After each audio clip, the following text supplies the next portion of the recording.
Bien, ya estamos concluyendo nuestro curso. Estamos justamente en la última parte, aunque religión y saber absoluto tienen capítulos distintos, en realidad pues es una misma parte, ¿no? La parte final, porque el espíritu que viene recorriendo la historia y va produciendo una serie de figuras distintas de la conciencia en la historia,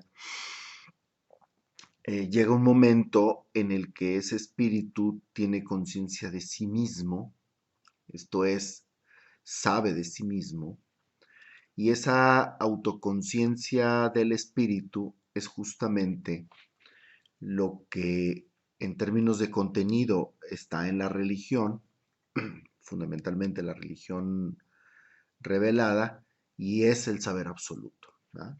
Saber absoluto cuando el espíritu tiene autoconciencia de sí mismo, ¿no? Que él sabe cómo es que eh, cómo es que fue itinerando en la historia y eso va a ser luego lo que va a marcar el paso de la fenomenología a la lógica, ¿verdad?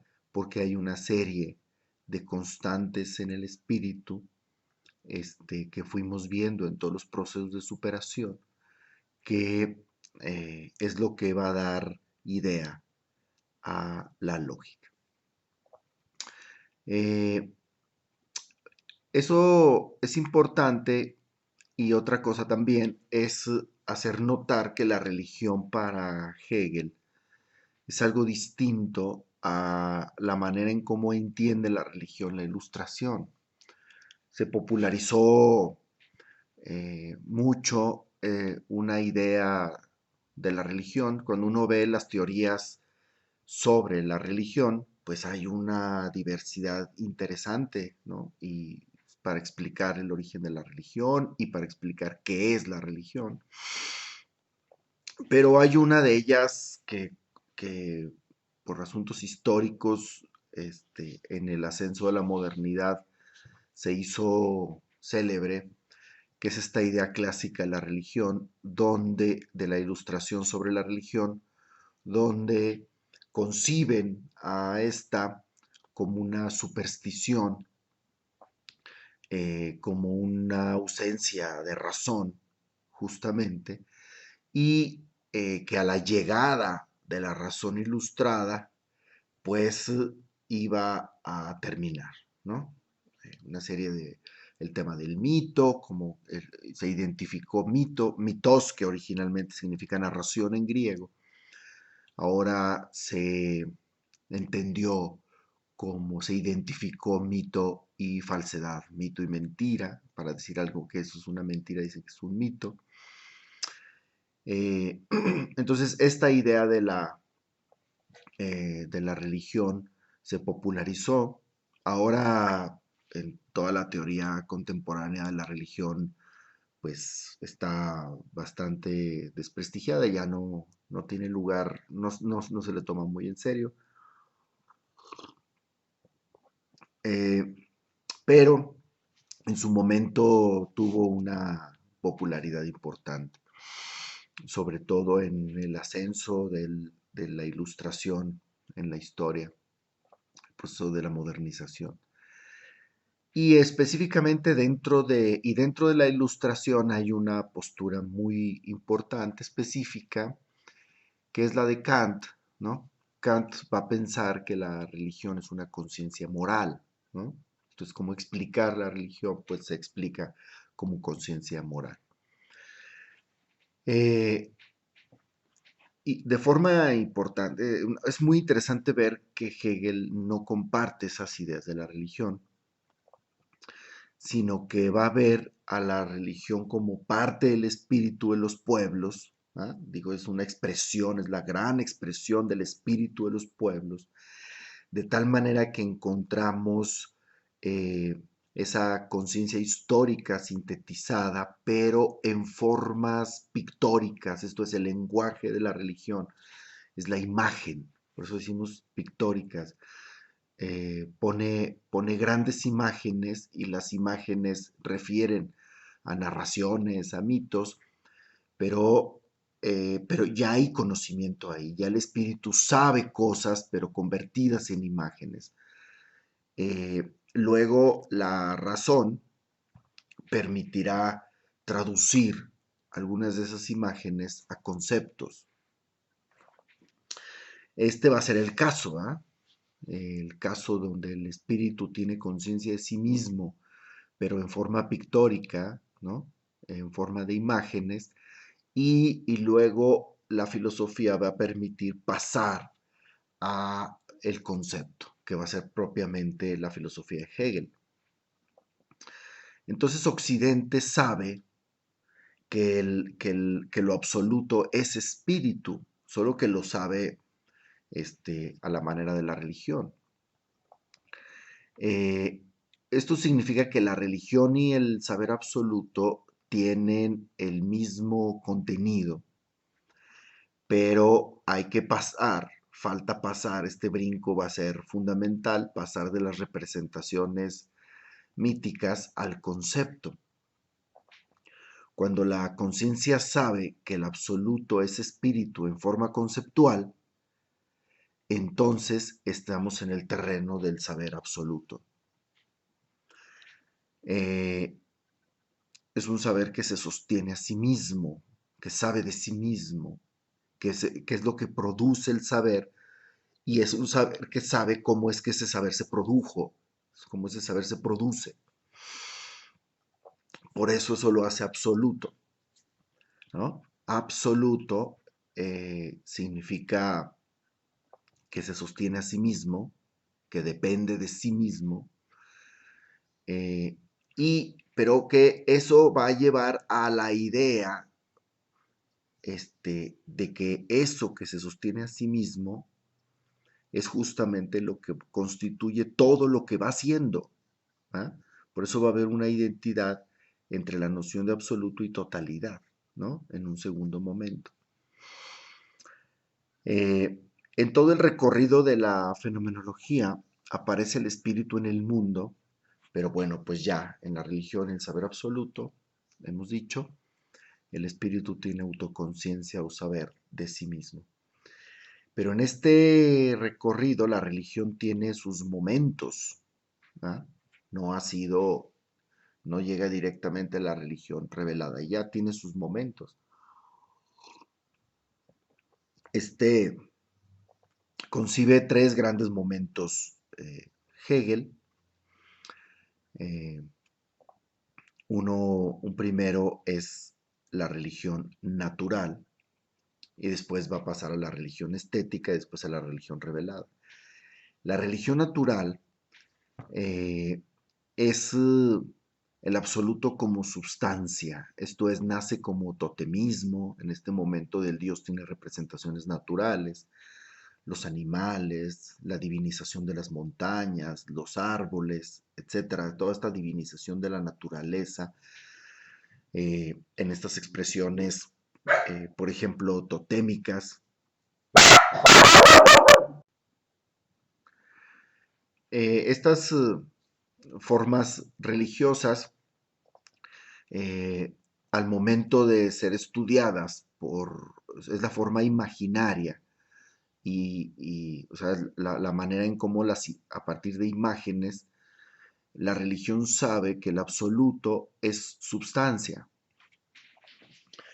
Eh, Solo que, bueno, pues son formas imaginarias para decir lo que nosotros ya en conceptos expresamos, lo absoluto es sustancia.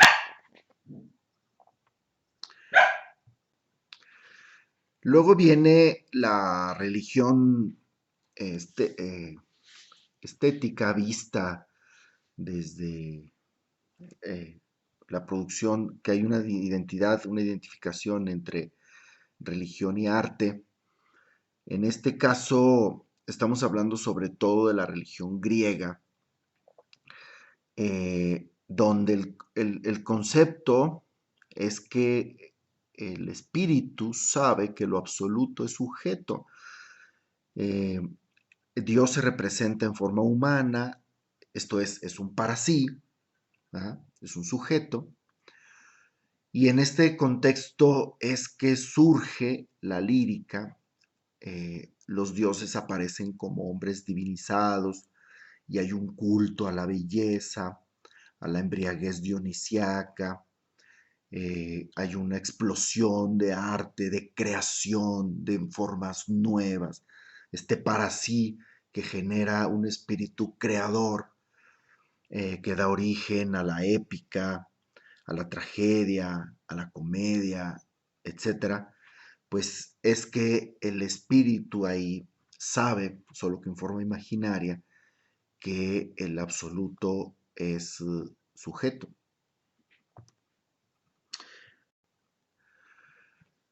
Como vemos, la religión a través de sus imágenes que va produciendo, produce imágenes y produce y constituye una serie de narraciones imaginarias, sabe cosas, ¿no? Esto es, tiene saberes, pero dichos a su manera.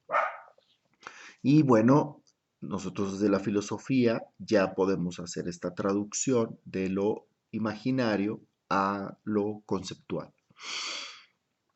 Viene luego la religión revelada, ese es el momento más importante, esto es el cristianismo, pasemos de religiones totémicas y luego religiones donde está humanizada, ¿no? Hombres humanizados, en el caso de los griegos, artísticas, a el cristianismo. Esta es la religión absoluta, ¿no? Aquí hay una conciencia de unión de la naturaleza, ¿va? Humana y la divina.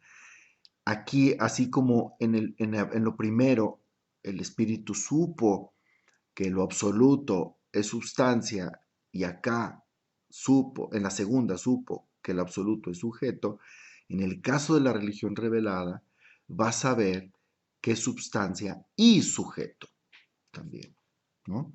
Entonces va a generar el proceso de conciliación este, en esta religión absoluta que es el cristianismo. En Cristo se unen lo universal, esto es Dios, y el singular concreto, ¿no? El hombre. Este, y cuando Cristo muere, ¿ah? Muere su parte sensible y gracias a eso deviene como espíritu que se universaliza en la resurrección. El espíritu de Cristo resucitado vive en la comunidad, las comunidades es la expresión de este espíritu vivo, y es la conciencia, ese espíritu vivo. Bueno, todas estas formas imaginarias es saber del espíritu. Hay estos dos momentos en la figura de Cristo, hay estos dos momentos que es la encarnación y la resurrección. En el primer momento, en el momento de la encarnación, la conciencia del espíritu es la vida singular y concreta, ¿no? Es una conciencia a ese nivel, esto es cuando se encarna el espíritu. Y en el momento de la resurrección es el proceso de universalización del espíritu en la comunidad humana, cuando, ¿no? En el primero, en la encarnación, hay esta unión en este individuo concreto que es Jesucristo, pero luego, gracias a su muerte, gracias a la muerte de Dios, gracias a su muerte, lo que ocurre es que el espíritu se universaliza en toda la comunidad humana. La constitución de la iglesia es la autoconciencia del espíritu, ¿va? Eh, pero realmente, esto es de manera, la comunidad efectivamente se constituye y actúa. Entonces no es una idea o un ideal, sino realmente se constituyen comunidades humanas y estas comunidades se constituyen y lo fundamental, actúan. Y el actuar en la historia tiene una enorme cantidad de contingencias. En la Reforma, esa comunidad querrá reformarse, esto es volver a los orígenes, y tiene la comunidad un referente absoluto. Esto es lo que este hombre, en este caso Cristo, dijo e hizo. Entonces se constituye un referente y las comunidades se están haciendo y deshaciendo gracias a este referente, que el Espíritu de Cristo es el que va constituyendo estas comunidades cada vez más de las comunidades medievales, jerárquicas, a comunidades democráticas, reformadas, etcétera, ¿no? Cada vez de mejor manera también van teniendo su evolución.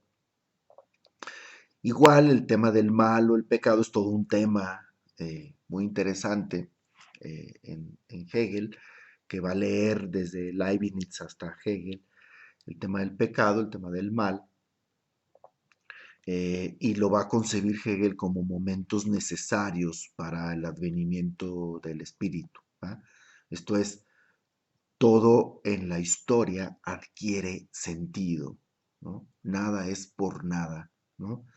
Es como este principio de razón suficiente en la historia. Para que ocurriera el advenimiento, el espíritu tuvo que ocurrir, o sea, para el advenimiento del espíritu tuvo que ocurrir la muerte de Dios, ¿no? Y luego la reconciliación de Dios y el hombre y la superación de aquella conciencia separada, ¿no? Lo que le llamamos la conciencia infeliz o la conciencia desventurada, donde Dios y el hombre están separados, ahora se vuelve feliz, se concilian Dios y hombre. Esto es la conciliación de lo absoluto, universal, y el hombre concreto actuante. Es un universal, pero ya no abstracto, sino universal, concreto, actuante en la historia. Eso, eso va a ser la conciencia en la religión revelada, en el cristianismo, que esos contenidos, de manera, es muy interesante esta parte, cómo es que luego se convierten en conceptos, y esa filosofía es justamente la filosofía de Hegel, que luego va a dar paso a la lógica. ¿Va? Bien, en nuestro siguiente video, pues justamente sobre saber absoluto.